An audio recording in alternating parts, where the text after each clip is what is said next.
Olá, meus amigos e meus irmãos, sejam todos bem-vindos a mais um Evangelho no Lar do Grupo Espírita Garimpeiros da Luz, aqui em Natal, Rio Grande do Norte. É com muita alegria que aqui nos encontramos para o nosso encontro, o encontro da família com Jesus. Não vamos esquecer o recipiente com a água que será fluidificada durante o nosso estudo. Lembramos que a vivência do Evangelho é muito salutar, é muito importante. A espiritualidade está sempre a nos orientar sobre isso, sobre a finalidade do Evangelho, da realização do Evangelho no lar. E é luz que nós levamos aos nossos lares, harmonia. Logicamente que a mudança vibratória não ocorre de imediato, isso vai sendo construído, é desenvolvida toda uma proteção em torno da família, em torno do lar. É necessário que seja o mesmo dia, o mesmo horário. Então, quem não puder nos acompanhar aos domingos, o vídeo fica no canal YouTube, para exatamente a pessoa decidir a melhor condição de realizar o dia e a hora. Mas é importante que haja uma sistemática para que a equipe espiritual possa também se programar e estar conosco.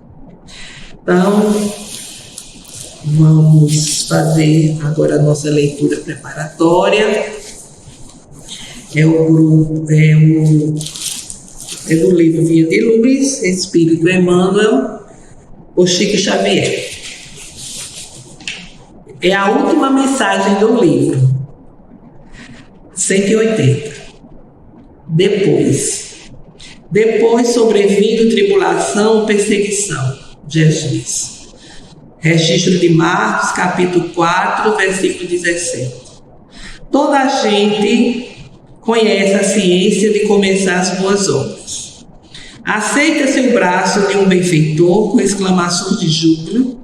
Todavia depois, quando desaparece a necessidade, cultiva-se a queixa descabida no rumo da ingratidão declarada, afirmando-se: ele não é tão bom quanto parece. Inicia-se a missão de caridade com entusiasmo santo. Contudo, depois, ao surgir os primeiros espinhos, proclama-se a falência da fé, gritando-se com toda a força: não vale a pena. Empreende-se a jornada da virtude e aproveita-se o estímulo que o Senhor concede à alma, através de 1000 recursos diferentes. Entretanto, depois, quando a disciplina e o sacrifício cobram o justo imposto devido à iluminação espiritual, clama-se com enfado: assim também não.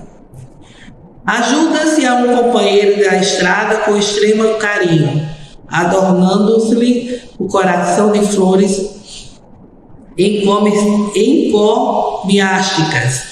No entanto, depois, se a nossa sementeira não corresponde à ternura exigente, abandonamo-lo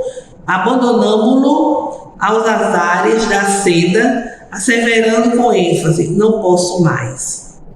Todos sabem principiar o ministério do bem, poucos prosseguem na lide salvadora, raríssimos terminam a tarefa edificante. Entretanto, por outro lado, as perigosas realizações da perturbação e da sombra se concretizam com rapidez. Um companheiro começa a atrair os seus compromissos divinos e efetua, sem demora, o que deseja. Outro faz a plantação do desânimo e lesto alcança os fins a que se propõe. Outro ainda inicia a discórdia sem detença, cria a desarmonia geral. Realmente é muito difícil perseverar no bem e sempre fácil atingir o mal. Todavia, depois É isso, meus irmãos. Nós somos as nossas escolhas, as nossas opções. A gente inicia a obra do bem, mas desistimos e queremos sempre justificar. Não valia a pena. A pessoa não correspondeu, a pessoa que foi ajudada não correspondeu.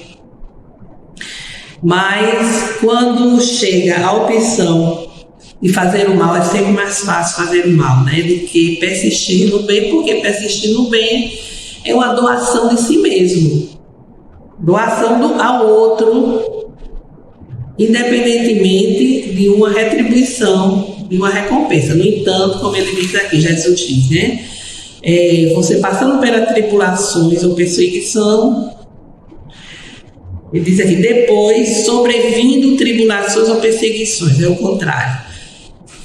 Ou seja, depois que a gente comete esses equívocos, esses erros, que a gente se distancia do bem, aí vem as dificuldades, vem as perseguições, as tribulações, né? Porque a lei de causa e efeito.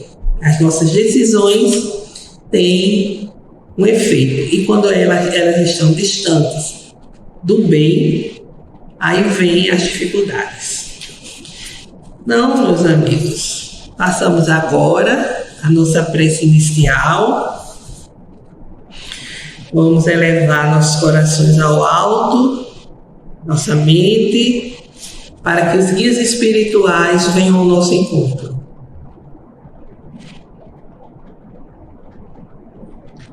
Mestre amado e amigo, aqui estamos mais uma vez reunidos para o estudo do vosso Evangelho.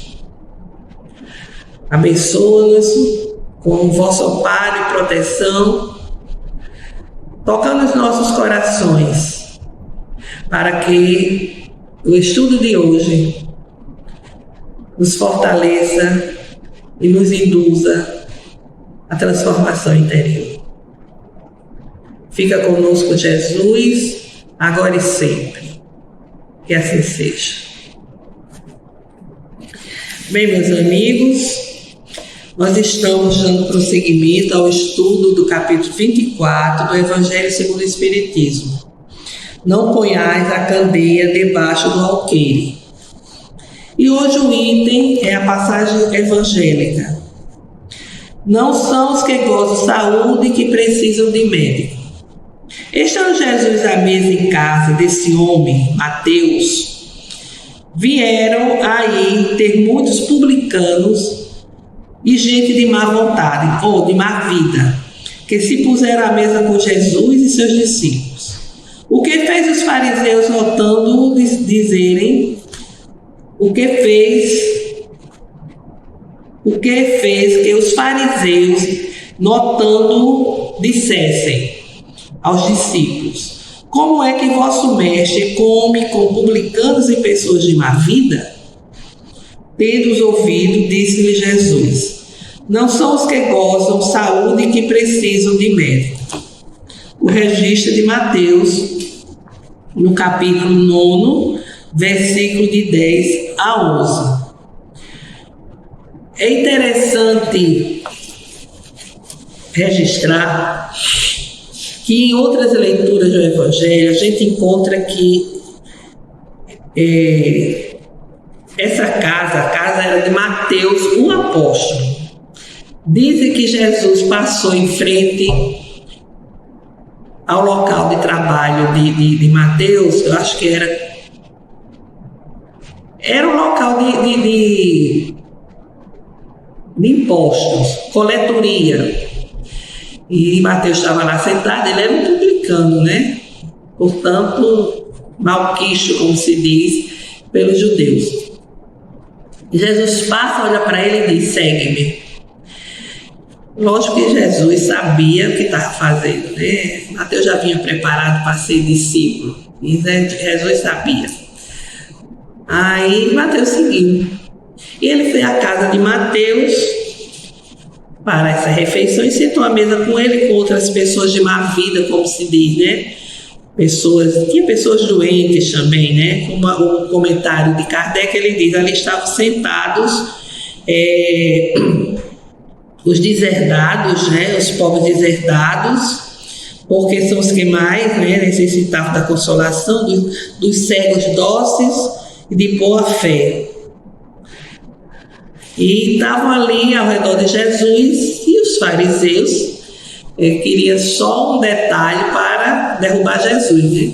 Aí comenta, como é que pode sentar à mesa junto com pessoas de má vida, né? Com publicanos, inclusive, que eram cobradores de impostos para Roma, né? Já viu. Aí havia muita injustiça. Aí Jesus responde que tinha vindo para os doentes, né? Diz aqui, não são os que gozam de saúde que precisam de médico. Isso é bem conhecido, essa frase de Jesus é bem conhecida. E com isso, nós fazemos as reflexões em torno do que a doutrina espírita nos diz, né? A doutrina espírita nos ensina que as doenças, elas decorrem da nossa essência, de nós mesmos. As doenças são o resultado das nossas más realizações, do mau uso do nosso livre-arbítrio em vidas passadas e na atual existência. Porque quando nós erramos, quando nós prejudicamos ao semelhante, as nossas ações deletérias, elas ficam marcadas em nosso perispírito. Quando nós vamos reencarnar, o espírito, nós vamos imprimir naquele corpo, naquele novo corpo em formação, aquelas marcas que vão surgir ao longo da vida como doenças, né, como patologias das mais diversas. Por quê? Porque nós somos livres para usar o nosso livre-arbítrio, mas a consequência dos nossos atos, das nossas ações, essas consequências são inevitáveis. Então nós passamos, vamos errando aqui, errando acolá, prejudicar um, prejudicar outro, e isso é lixo que vai se acumulando dentro da gente. E um dia isso vai ter que sair, e vai sair através das doenças. Às vezes a gente não sabe porque está vivenciando uma enfermidade. A gente até analisa a vida presente, não sabe por que de repente surge. E às vezes assim patologias desafiadoras, né? Graves, degenerativas, enfim. Isso quer dizer o quê? São os erros do passado que eclodem em determinado momento, ficaram registrados em nosso perispírito, e como nós precisamos evoluir, progredir, precisamos eliminar esse lixo do nosso perispírito, e o corpo físico funciona como um filtro por onde vão escoar, vamos assim dizer, essas sujeiras, né? Então, quando Jesus aqui diz que não são os que gozam de saúde que precisam de médico, Jesus estava se referindo onde está a causa da enfermidade, que é o espírito. O espírito doente, enfermiço. Ali tinham cegos, né, possivelmente paralíticos, mas tinham pessoas fisicamente sadias, né? Os publicanos, outras pessoas. Então, como se adequar essa passagem, essas palavras de Jesus a essas pessoas, né? Essas pessoas que aparentemente, fisicamente, estavam bem. E aquelas outras que estavam enfermiças tinham ficado enfermiças mesmo, doentes, com suas limitações, em decorrência dos abusos cometidos, muitos dos quais abusos cometidos naquela presente encarnação. E outros traziam de vidas passadas. Então Jesus, ele diz: eu vim para os doentes, mas os doentes em sua essência, em sua alma, porque lá estão, em nosso ser, em nosso íntimo, as causas das doenças. Nós somos enfermos porque somos enfermos pela ausência de amor, pelo distanciamento do bem, por não sabermos perdoar, por não sabermos ser pacientes, tolerantes, por desejarmos vingança, por termos ódio, inveja. Isso é a verdadeira doença. Tudo isso são enfermidades da alma, a alma enfermiça. E a alma sendo enfermiça, o sentimento de ódio, o sentimento de vingança, a inveja corrói o ser, projeta pensamentos e conduz o cidadão a agir de uma forma totalmente contrária às leis divinas. Então Jesus, o ensinamento de Jesus, a essência, a palavra do Cristo é uma palavra libertadora, porque deve entrar na essência da pessoa, no íntimo do ser, para desfazer todas essas energias negativas, para desfazer exatamente todas essas causas de doença. Porque se Jesus curava o corpo físico, ele estava curando o corpo físico, mas como se encontrava o espírito? Aquele gesto de Jesus de libertar o paralítico, de socorrer o leproso e fazer o cego ver, era exatamente porque eles já tinham uma certa condição de serem curados. Eles já estavam terminando um processo provacional. E era uma forma deles despertarem a fé, mudarem de vida, se transformarem e também o testemunho diante das outras pessoas.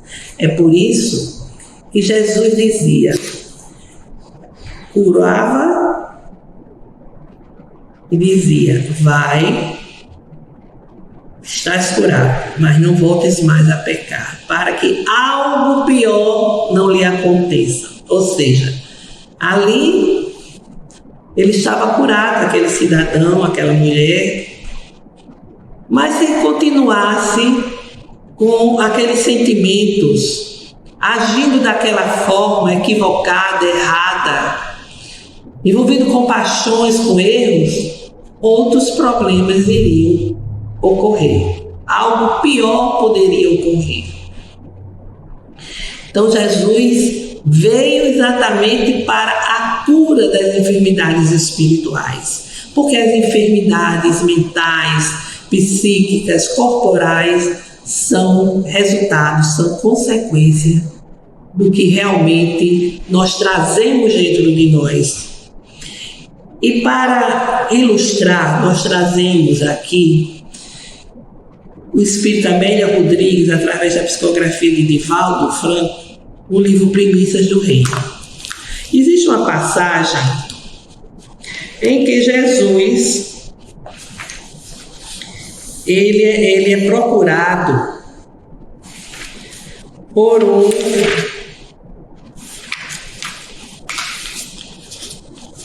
um paralítico que queria exatamente se libertar daquela paralisia. E Jesus, Natanael ben Elias, e ele procura Jesus, né? E os amigos, quando chegam com ele, lá onde Jesus se encontrava, era muita gente.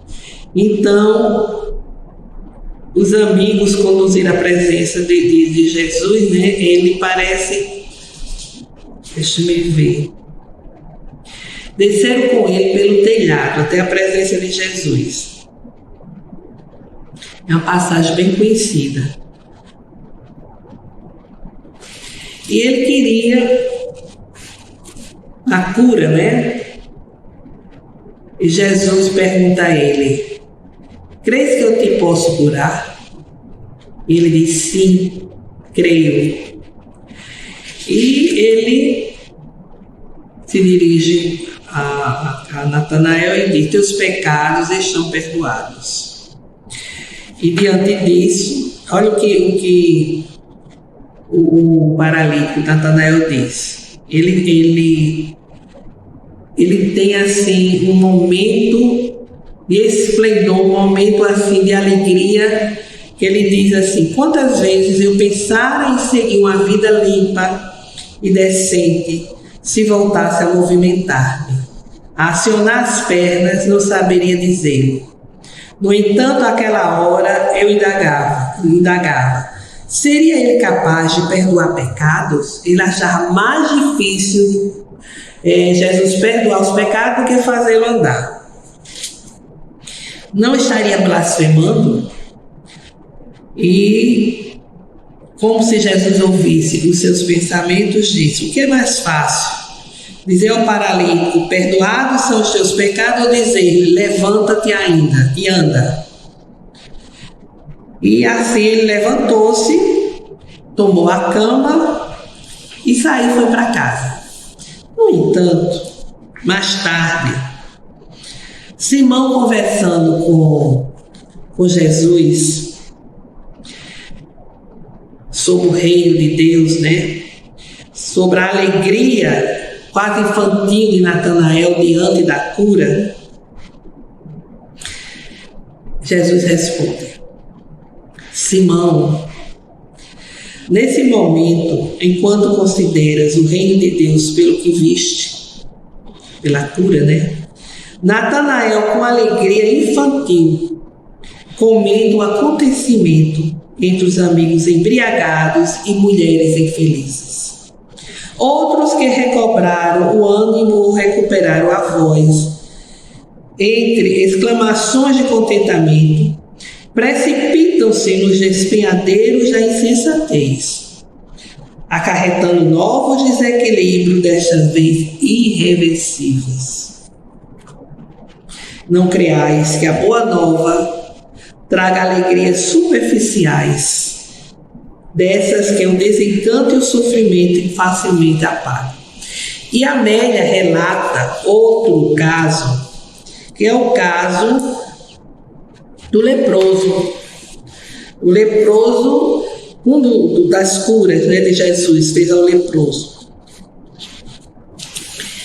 E ele fica também, o leproso fica em felicidade, né, em alegria, quando ele vê o corpo limpo. Jesus manda que ele vá se apresentar lá no templo, porque o leproso era tido como morto.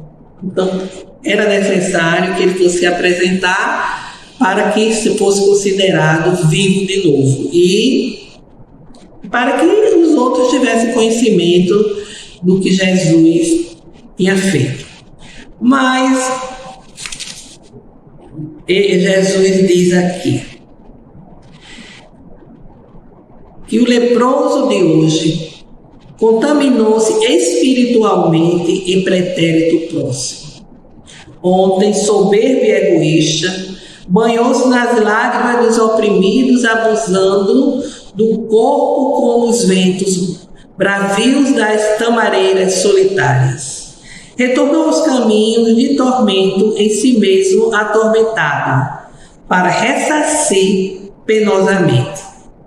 O leproso que hoje recebeu o legado que hoje recebeu é de responsabilidade antes que de merecimento.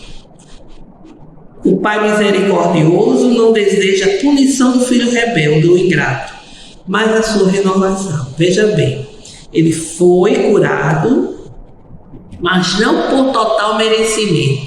A responsabilidade de refazer o seu caminho pelo bem, pelo amor que pudesse dar ao seu semelhante, contrariamente ao que ele havia feito no passado. No entanto, ele agora está palpando as carnes refeitas, exibe o corpo aos curiosos e fala sobre aquele a quem desconhece com alegria e leviandade.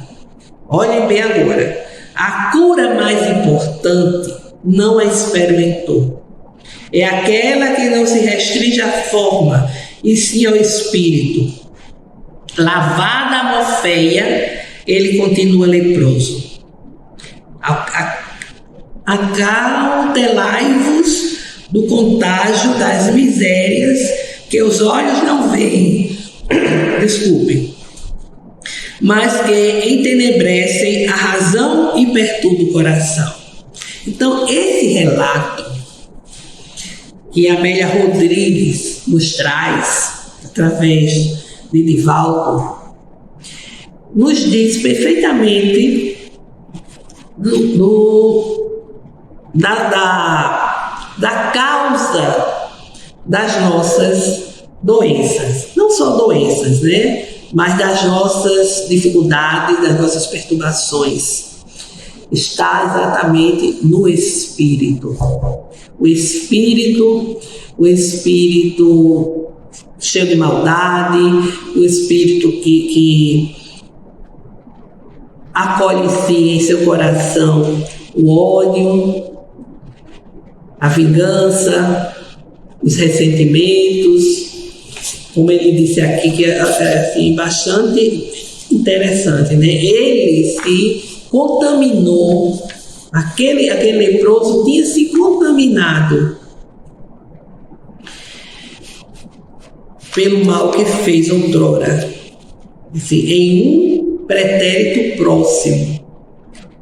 Ele era egoísta, fez sofrer as pessoas, explorou e ainda abusou do corpo, né? São os regramentos que até hoje existem, né? Pessoas que se entregam às mais variadas viciações. Então, meus amigos, Jesus quis dizer exatamente que são os doentes, os enfermiços da alma, os espíritos desequilibrados que precisam de cura, que precisam de médico.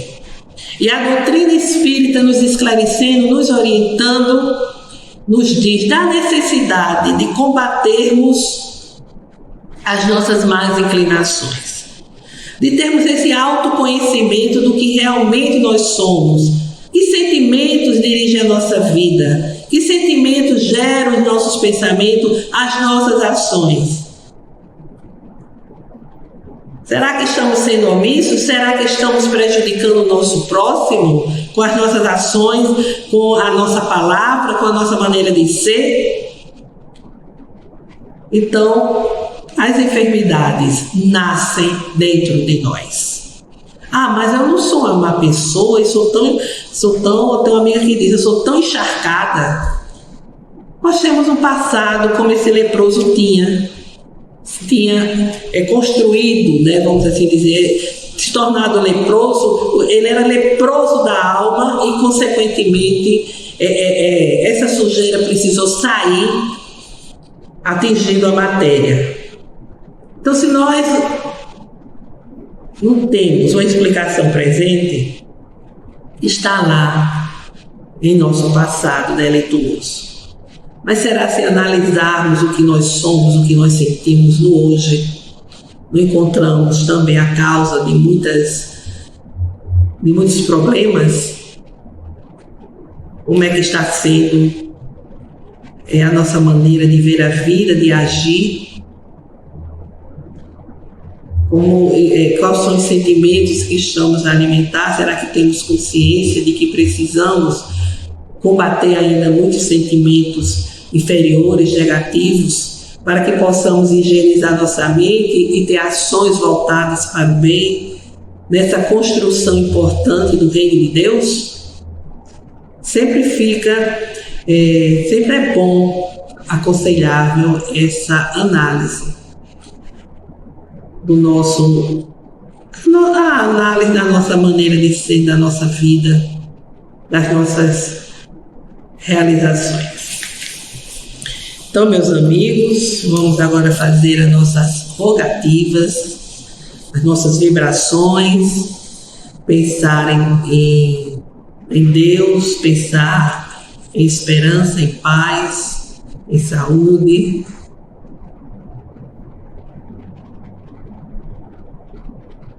Rogamos, ó Deus Pai, pela paz entre as nações, pelo entendimento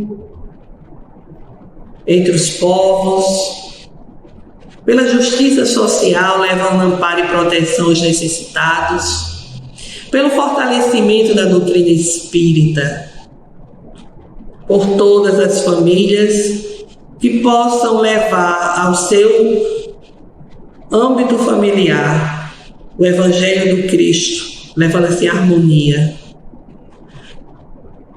pela conciliação com os nossos irmãos que não sintonizam conosco, pela recuperação, saúde de familiares, parentes e amigos, enfim, por aqueles que estão enfermiços, doentes.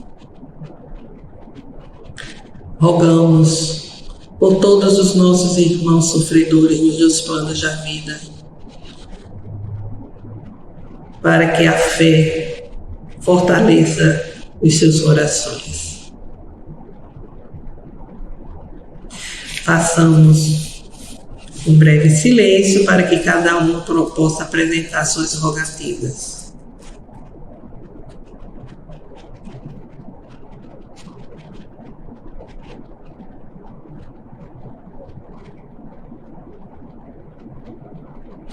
Recebei, ó Deus Pai, as nossas rogativas e derramai vossas bênçãos misericordiosas sobre todos nós, nos envolvendo em luz, nos fortalecendo para que enfrentemos os desafios da vida com fé, com esperança.